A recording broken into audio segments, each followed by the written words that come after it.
Alright, so I'm back out here today with this fine bit of kit. It's been like, I don't know, a month and a half. Christmas, all that sort of good stuff. I've now got a carby kit for it. So we can rip that jigger off and get it rebuilt. And then hopefully, once that's rebuilt, we can clean the wasp nests out of here. And then we can hook the fuel pump up, hook the fuel tank up, or hook some sort of fuel tank up, and see if it runs for more than, 20 seconds.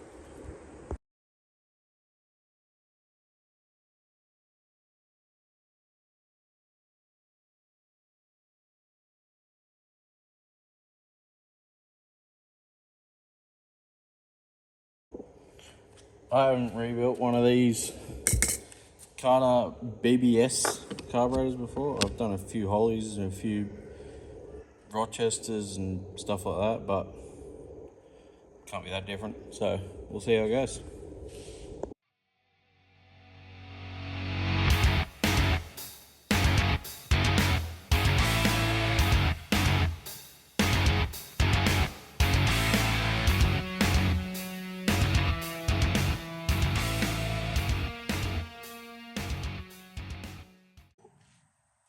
So we got the top off it here.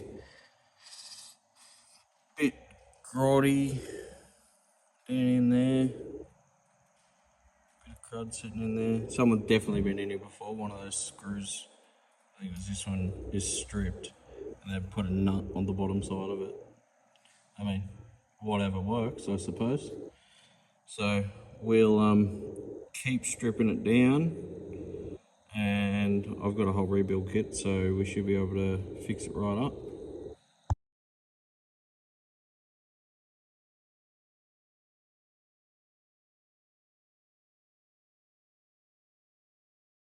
So like I said, I hadn't rebuilt one of these before, this particular carby.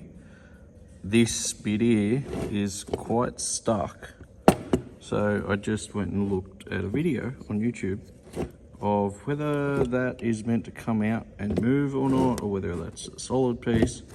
And no, it's definitely meant to move. It's definitely not meant to be stuck. So we've got to get it unstuck. So I'll be back when it's unstuck. I got it out. It took a wee bit of persuasion with a bit of hammering, but got it. It wasn't too stuck. Just needed a little bit of love. Got the spring out with it, so now we'll keep digging in and open this bad boy right up. So I just opened up the carby kit to make sure, it had everything in it. And it's got this. I've never received a carby kit with a full exploded diagram. Tells you how to make all the adjustments and stuff when it's back together. Be no confusion on how it goes back together, which is awesome. So makes life a little bit easier. Not so worried about, forgetting where something goes when you get a carby kit with this. This is obviously pretty old, reprinted. 1976 is what that is up there. So cool. That's pretty cool.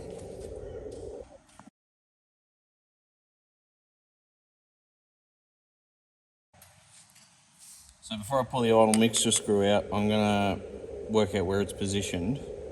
That way I can start there or start at 1.5 turns out. I normally start at 1.5 turns out, but this will give us an idea of how it was running anyway. 1 turn. It was basically at 1.5 turns. And you don't want to send them home because you'll gall up the base plate and stuff, so.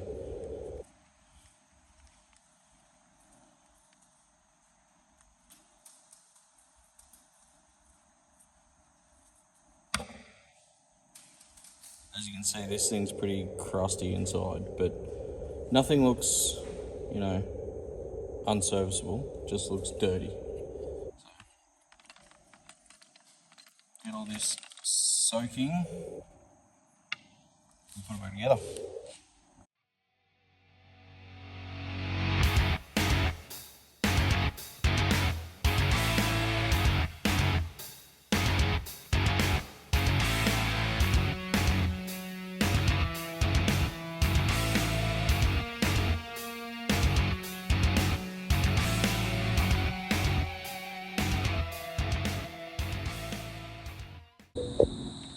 So we got the carby back on. I just took the liberty of going ahead and sticking that all back together. You don't need to see that. I've got the fuel jug up on the roof, got a fuel filter, and in theory this should just start if the ignition system still works. I mean, it obviously worked last time, but who knows now. I'll just give it a bit of help the first time.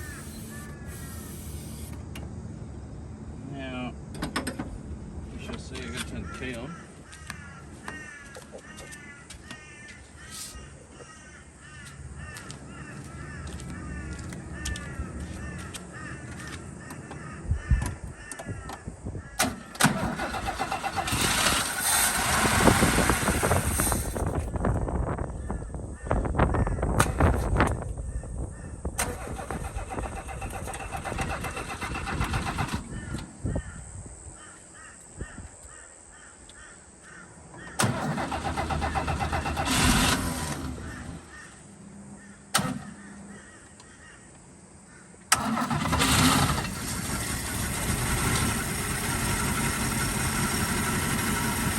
And there we go. Let's sit there and idle.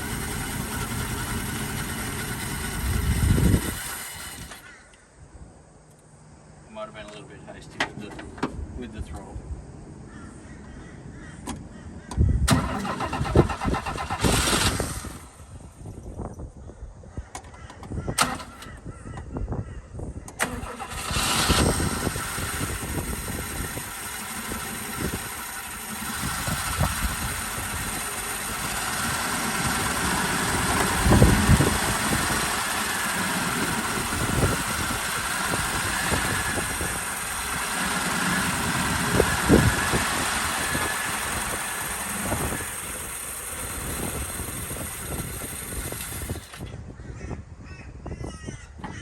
Well, there we go. It runs, we know it runs. It actually sounds pretty good. There's no knocking, no clatter, and nothing like that.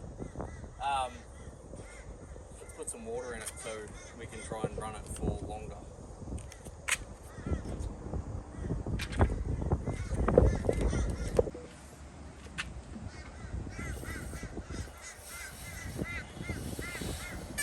Obviously, I don't know why this is empty, if it's been drained or if it's leaked. It's probably leaked out somewhere. We'll find out here in a minute.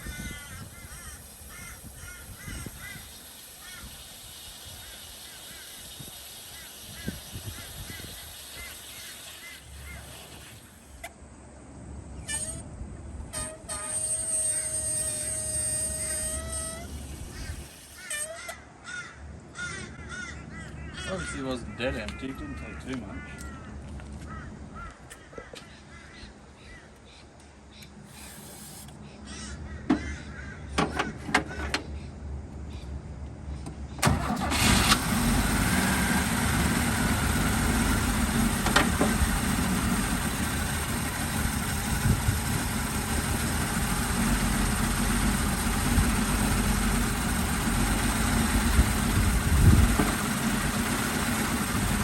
Make sure the oil pressure light's out. Oh yeah, look, we've got a leak.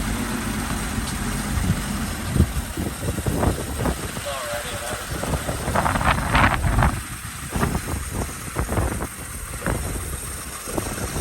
oil pressure light's out. Light is out, so we've got oil pressure, and the alternator is actually charging.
oil's actually nice and red, which is good. And it's got some in it, which is also good.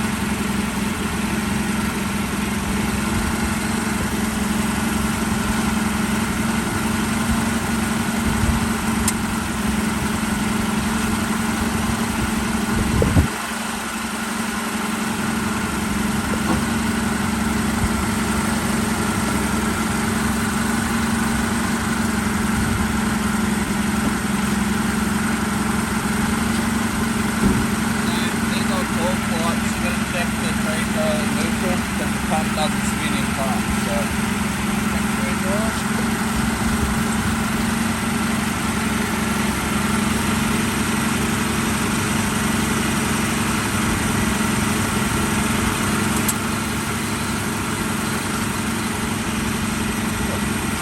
actually like bang on the mark, so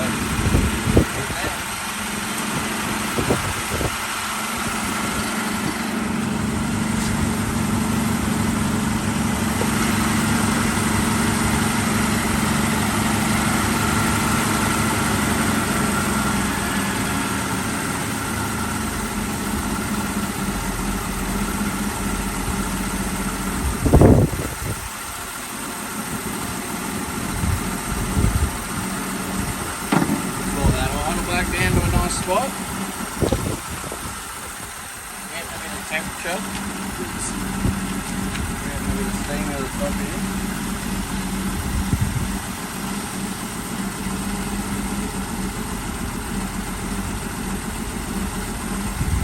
We're actually getting flow too, which means either it's got no thermostat or the thermostat is working.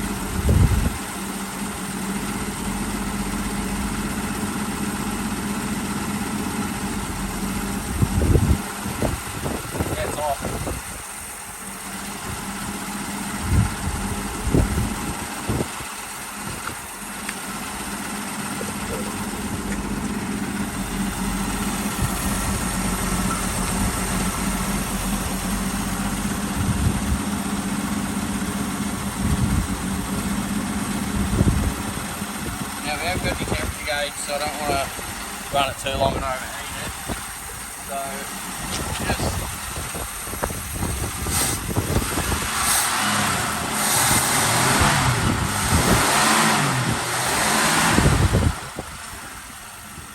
cool. Alright, shut it down and I'll see if I can fix that cooling leg without pulling the whole thing apart.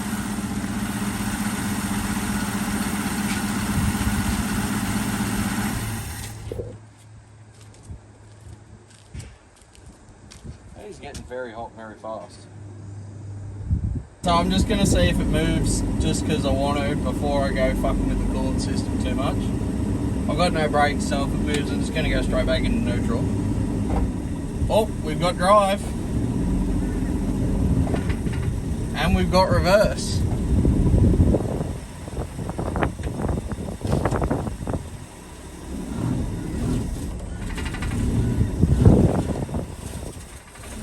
I think we're definitely fighting four flat tyres and possibly some stuck brakes. So we'll get it sorted.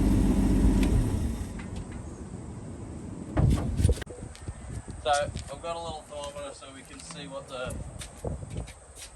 cooling system is actually doing, and like whether it's actually as hot as what it seems, or whether, you know, it's just working itself out.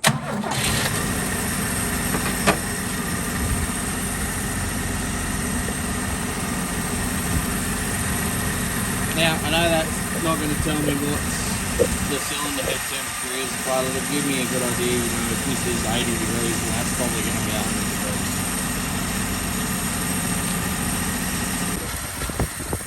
Right, so we've had it running for, I don't know, what do you reckon, 2 minutes, something like that. And it's thermostat, you can see, has opened now. There's a bit of flow. It looks like it's boiling there, but it's not. It's just the flow, probably missing fins and shit off the impeller in the water pump. We're sitting at 70 degrees there. I'm happy with that. It seems to be working. Obviously, other than our enormous leak on the lower hose.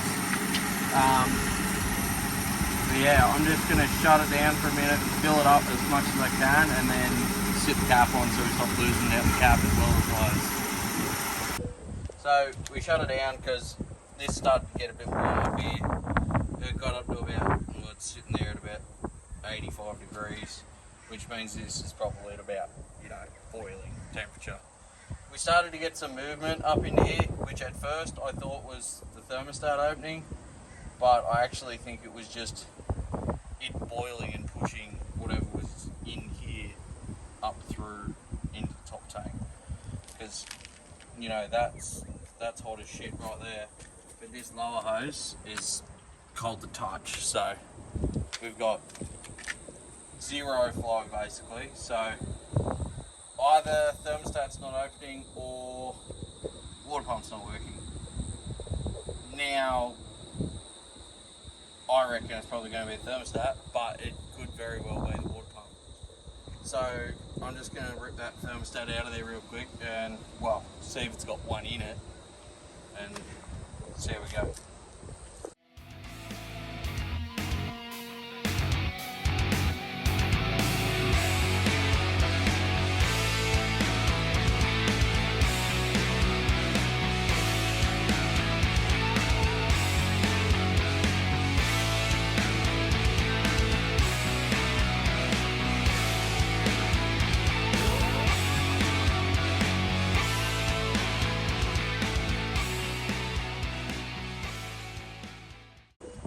So we gave her a bit of a clean up while we're waiting for it to cool down. It's still a bit warm, but we'll pop this thermostat housing off here and see what we see underneath it.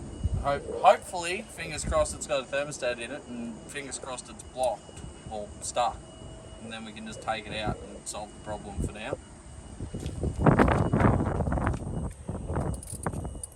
Oh yes, I can get on it.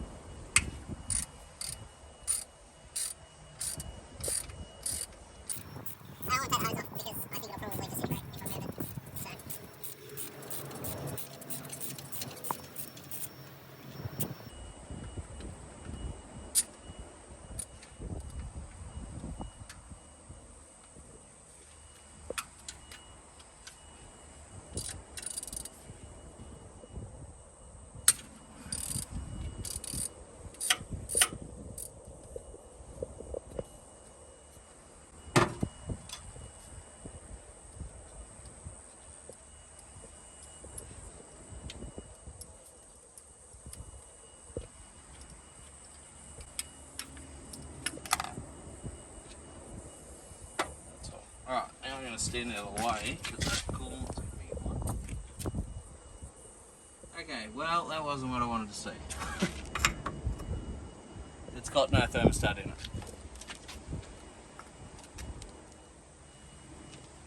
So, that probably means the water pump doesn't work. Or there's a blockage somewhere. So what I'm going to do is fill this, and if we've got flow, like free flow, no blockages, we should see it start to come out of here. So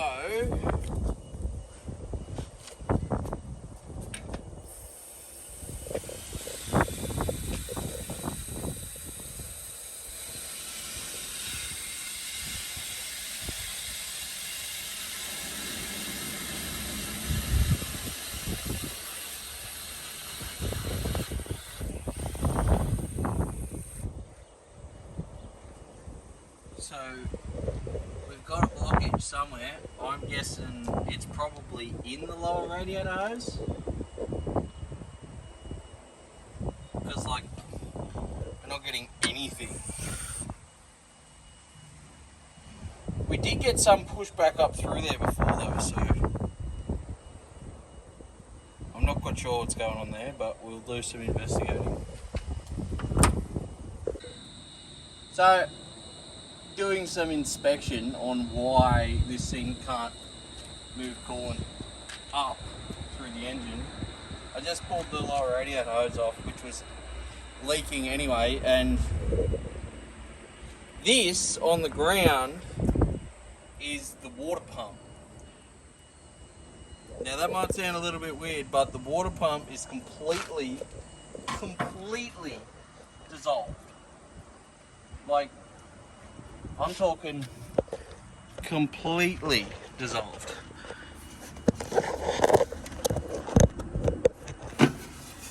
I don't know if you can see that properly. That there is meant to be the lower hose neck on the water pump. And there ain't nothing there anymore. It's just gone. So that's obviously our problem there. So that might have to do us for today, and we'll get a water pump and we'll be back. So we're packing her up for today. That water pump's completely shagged. But it runs, the gearbox works, and I haven't tried driving it, obviously full flat tyres and probably some stuck or stuck-ish brakes. So before I go wearing the gearbox out, I've got some tyres, I just got to get them put on.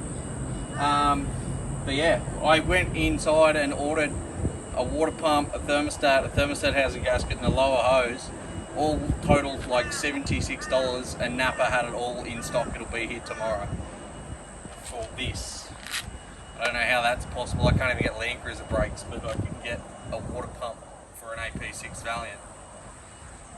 Anyway, so tune back in next time. Hopefully we'll be driving at that time.